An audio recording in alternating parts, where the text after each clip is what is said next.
The one ingredient that upgrades your cooking overnight and elevates your street tacos to the next level. Hey everybody, Johan Magnusson here at Big Swede Barbecue. Today we're making Iberico Carnitas tacos with Iberico Coppa. The first thing that we need to do is prepare the coppa. We're going to remove this 2.5 pound beautiful Iberico Coppa from the package and look at that beautiful red marbling.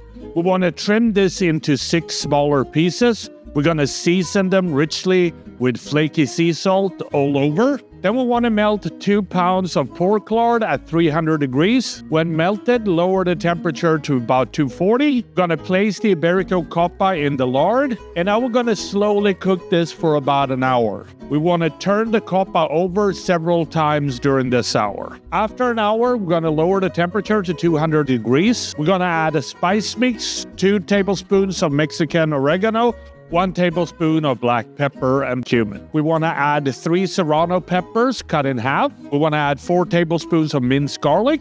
We also want to add 1 diced yellow onion. And then we want to squeeze the juice from 1 orange. And we can throw the orange into the lard as well. We're going to add 3 bay leaves. And now we're going to slowly simmer this for 3 to 4 hours. After 2 hours, we're going to add 2 tablespoons of concentrated pork stock. When the Iberico Coppa sits at an inner temperature of about 210 degrees, we want to remove it from the pan. We're going to let it cool off, and then we're going to use some heat gloves, and we're going to pull it apart. And look how easy this falls apart. We're going to toast some corn tortillas. Then we're going to place the Iberico Carnita on the tacos. We're going to add a little bit of pico de gallo, a little bit of cotija cheese, and then these beautiful street tacos are ready to serve. And that is how I make my Iberico Coppa Carnitas tacos.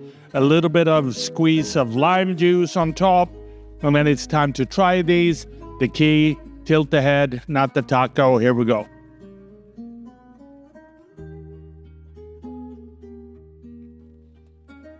Super tasty.